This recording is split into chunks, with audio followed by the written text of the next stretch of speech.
S ஆயிடுவோம். இருக்குல்ல சரக்கு, எடு.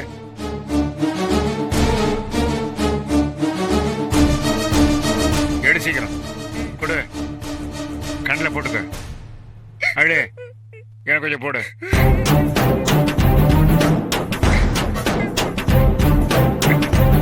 கண்ணை காட்டியா? போடு போடு, இந்த பக்கம் போடு. அழுவியா?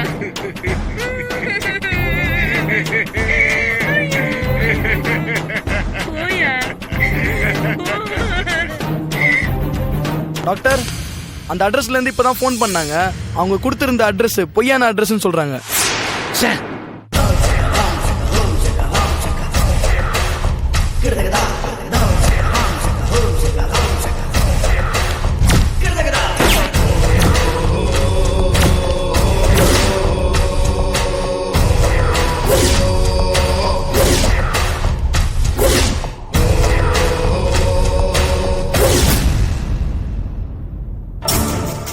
என்னாச்சு தானா?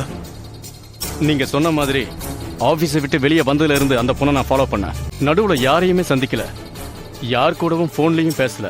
ஒரு கடையில ஸ்வீட் வாங்கினா வீட்டுக்கு வந்தா சாதாரண குடும்பம் தான் சார் அது. ஒரு அப்பா, அந்த ஆளை பார்த்தா வேஸ்ட் கேண்டிடேட் நல்லாவே தெரியுது. கூடவே 2 பொண்ணுங்க இருக்காங்க, தங்கச்சிங்கன்னு நினைக்கிறேன். அவங்களுக்கு ஸ்வீட் கொடுத்தா கூடவே அந்த பக்கத்து வீட்டு ஆளும் இருந்தான். எல்லாரும் சந்தோஷமா ஸ்வீட் சாப்பிட்டாங்க. நீங்க சொன்ன அந்த பொண்ணு உங்களை மிரட்டி வேலை வாங்கின விஷயம் அவங்க குடும்பத்துல யாருக்கும் தெரிஞ்ச மாதிரி தெரியல sir. No no no no, அவ சாதாரணமான பொண்ணே கிடையாது.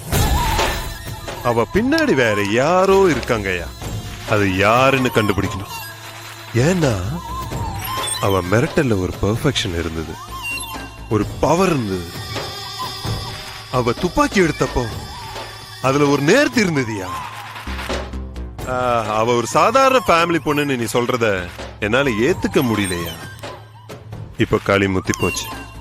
எந்த இடத்துல இருந்து எப்படிப்பட்ட பிரச்சனை வரும்னு யூகிக்கவே முடியல. அவளை எப்படி ஹேண்டில் பண்ணணும்னே தெரியலையா.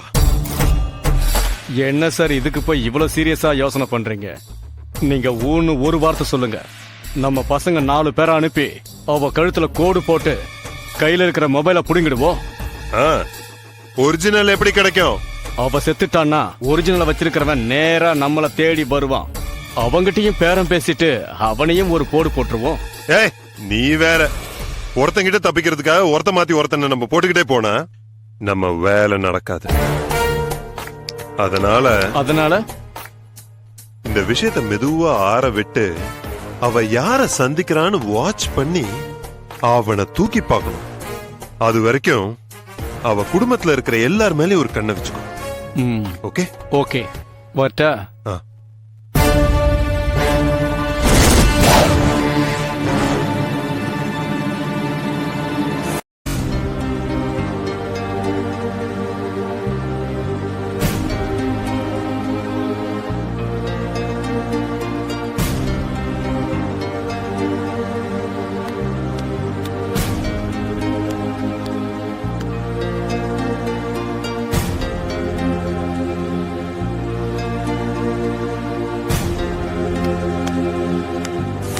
பாத்தியா, ஆஸ்பத்திரியில உயிரை காப்பாத்துற வேலைக்கு வந்தா நமக்கு வந்திருக்கிற பிரச்சனையே. You don't worry. இந்த கேஸ் சம்பந்தமா எங்க போலீஸ் டிபார்ட்மெண்ட் உங்களுக்கு ஃபுல் சப்போர்ட் பண்ணும். அதுக்கு நான் ஏற்பாடு பண்றேன். முதல்ல அந்த பொண்ணு சீதாதேவி யாருன்னு தெரியணும். அதோட அவ பேரு சீதாதேவி தானாங்கிறதும் தெரியணும். 1 செகண்ட்.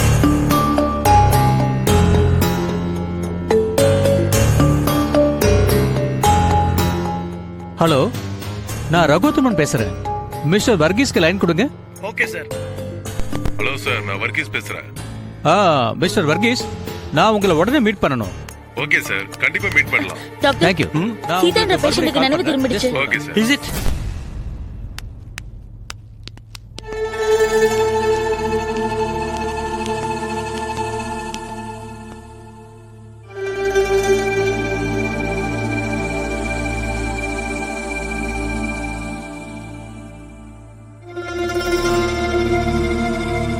சொல்லுமா, உன் பேர் என்னம்மா? சொல்லுமா, உன் பேர் என்ன? சீதா தேவியா?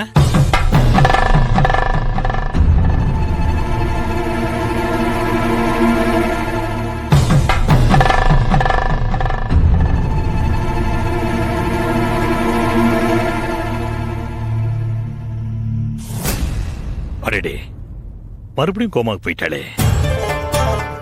அந்த பொண்ணு கண்ணு முழிச்சு பார்த்துப்போ. உங்ககிட்ட ஏதாவது பேசினாளா? எதுவும் பேசல டாக்டர். கண்ணு முழிச்சு அங்கேயும் இங்கேயும் சுத்தி பார்த்தாங்க டாக்டர். உடனே உங்ககிட்ட சொல்ல வந்துட்டேன். சாமி, இந்த பொண்ணுக்கு பிரெயின் டெத் ஸ்டேஜ்னு சொன்னீங்க. இப்படிப்பட்ட ஸ்டேஜ்ல இருக்கிறவங்களுக்கு கான்ஷியஸ் வரதுக்கு சான்சஸ் இருக்கா? 90% வாய்ப்பே இல்லை. காரணம், மூளையில சேதமடைஞ்ச செல்கள் மீண்டும் புதுப்பிக்கப்படுறதே இல்லை. இந்த பொண்ணுக்கு மூளைத்தண்டும் சேதமடைஞ்சிருக்கு. மூளைத்தண்டு சேதமடையும் போது கோமா விஜிலண்டேங்கிற நிலை ஏற்படும். அப்ப பாதிக்கப்பட்டவங்களுக்கு 10% சுய உணர்வு தான் இருக்கும். அந்த சமயத்துல பேஷண்ட்டுக்கு கண்ணசைவை தவிர வேறு எதனாலையும் தொடர்பு கொள்ள முடியாது. இப்ப இருக்கிற அந்த 10% கூட கொஞ்சம் கொஞ்சமா குறைஞ்சி 0%க்கு போயிடும். ஏன் சாமி, மறுபடியும் இந்த பொண்ணுக்கு சுயநினைவு திரும்பறதுக்கு வாய்ப்பு இல்லைன்னு சொல்றியா? ஷூர். எப்ப ஒரு பேஷண்ட் கோமா விஜிலண்டேங்கிற கண்டிஷனுக்கு வந்தாங்களோ, மெடிக்கல் டேர்ம் படி நாங்க அவங்கள வெஜிடபிள்னு தான் சொல்லுவோம். அதாவது அவங்க உடல் உறுப்புகளை அவங்க தானம் செய்யறதை தவிர வேறு எதுக்கும் பயன்பட மாட்டாங்க. அதெல்லாம் சரி, அடுத்தது என்ன பண்ண போற? இனிமே ஸ்டெப் எடுக்க வேண்டியது போலீஸ் டிபார்ட்மெண்ட் தான். இந்த பொண்ணு யாரு? இவளுக்கு வலுக்கட்டாயமான காட் மைனுங்கிற போதைப் பொருளை கொடுத்தது யாரு? இவளை இங்க கொண்டு வந்து சேர்த்த அந்த போலி பெற்றோர்கள் யாரு? அவங்க நோக்கம் என்ன? இந்த மாதிரியான கேள்விகளுக்கு எனக்கு விட தெரிஞ்சாகணும். இந்த பதில்கள்ல எனக்கு உபயோகப்பட போறது இந்த பொண்ணோட ஒரிஜினல் பேரண்ட்ஸோட ஒப்புதல் மட்டும்தான். அதுவும் மேக்சிமம் ஒரு வாரத்துக்குள்ள அவங்களை கண்டுபிடிச்சாகணும். என்ன, அதுக்கு மேல இந்த பொண்ணை இங்க வச்சிருக்க முடியாது. டோன்ட் வரி சாமி, கமிஷனர் வந்துகிட்டு இருக்காரு. இன்னும் 24 மணி நேரத்துல இந்த பொண்ணு யாருன்னு நமக்கு தெரிஞ்சிடும்.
Yeah, we don't want to do anything to scare your children. That's the last thing we want to do. We don't want to scare anybody.